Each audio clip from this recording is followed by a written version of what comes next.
Hindi naghain ng tugon si Senadora De Lima sa arraignment ng kanyang kaso kaugnay sa pag-influensya niya umano kay Ronnie Dayan para isnabin ang investigasyon ng Kamara sa Bilibid drug trade. Balitang hatid ni Susan Enriquez.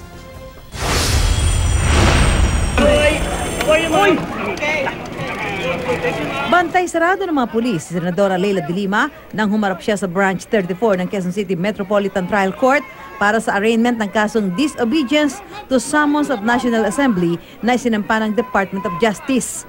Kaugnayan ng umano'y pag-impluensya ni De Lima sa dati nitong karelasyong driver bodyguard na si Ronnie Dayan na huwag dumalo sa pagdinig ng Kongreso sa umano'y bilibid drug trade.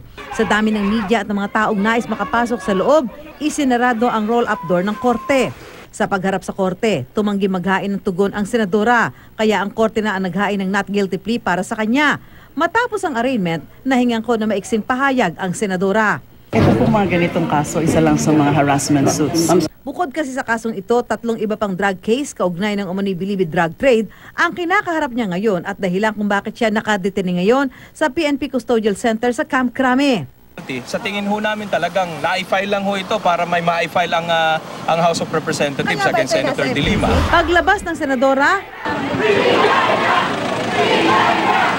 yan ang sigaw ng mga nagtipon-tipon niyang taga-suporta na nagtali ng mga asul na ribbon sa mga poste at may bitbit pang asul na rosas para kay De Lima.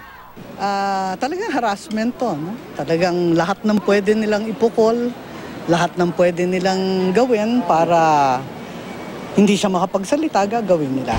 Matapos ang halos 1 oras na preliminary conference, itinakda ng korte sa April 26 alas 2 ng hapon ang trial proper. Si House Speaker Pantaleon Alvarez ang unang isasalang sa witness stand.